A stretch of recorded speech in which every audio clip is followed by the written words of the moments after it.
సినిమాలను ఇష్టపడే వాళ్ళు తెర మీద కనిపించాలి, హీరో అవ్వాలి లాంటి కళతోటి స్టార్ట్ అవుతారు. మీరు కూడా ఆ యంగ్గా ఉన్నప్పుడు మీ కలీగ్స్ తోటి, మీ తోటి స్టార్స్ తోటి, అంటే ధర్మవరపు సుబ్రహ్మణ్యం గారు, అలాగే గోపిచంద్ గారి ఫాదర్ టి కృష్ణ గారు, వీళ్ళందరితోటి నాటకాలు వేసేవాళ్ళు, స్టేజ్ షోస్ అవి చేసేవాళ్ళని విన్నాం.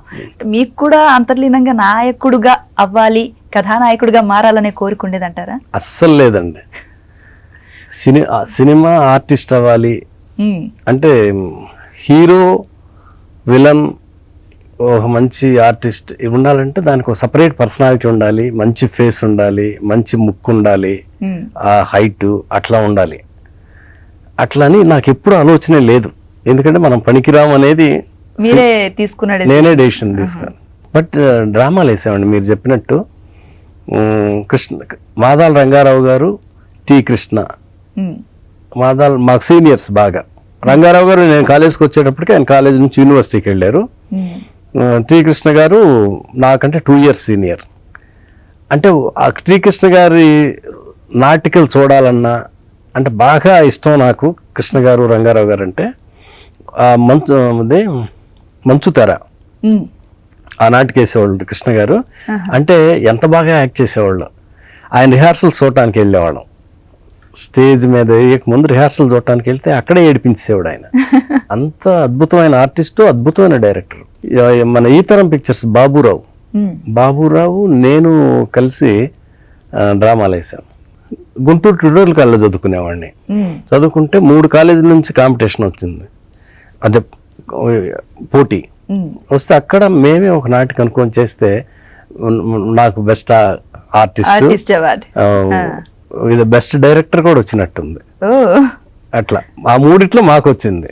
సో అవన్నీ కూడా ఉత్సాహాన్ని నింపి మిమ్మల్ని ముందుకు నడిపించాయి.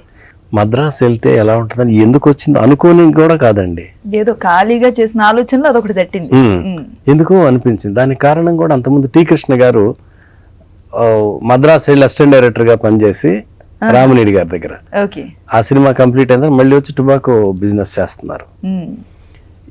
అంటే నాకు మద్రాసు వెళ్ళాలని రాసి పెట్టి ఉంది.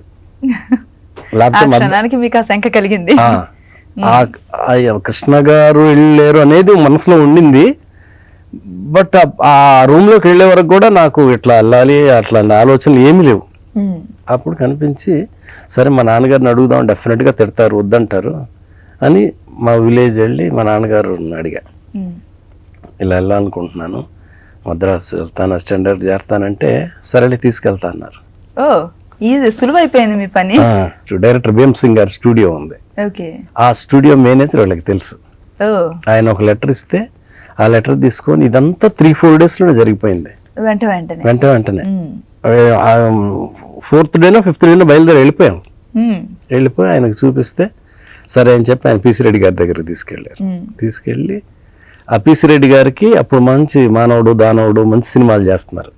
ఈ స్టూడియో మేనేజర్ వెంకోబరావు గారు బాగా ఇష్టం, గౌరవం. ఇట్లా తీసుకెళ్ళి అబ్బాయిని కొంచెం ఇట్లా అసిస్టెంట్ డైరెక్టర్ పెట్టుకుని సరే అన్నారు, పెట్టుకున్నారు. నాకు జాబ్ వచ్చేసింది. అంత కలలా జరిగిపోయింది వెంటనే. అంతే.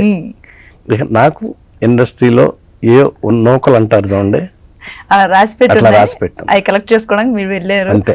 ఈ రోజు అద్భుతమైన సినిమాలు మా కోసం ఇచ్చారు. ఎప్పుడైనా ఎక్కడైనా మీ చేతిలోనే వార్తా ప్రపంచం, మీ మొబైల్లో, మీ కంప్యూటర్లో, మీ టీవీలో. సాక్షి టీవీ డిజిటల్ ప్రసారాల కోసం లాగిన్ అవ్వండి www.youtube.com/సాక్షి టీవీ. సబ్స్క్రైబ్ సాక్షి టీవీ యూట్యూబ్ ఛానల్.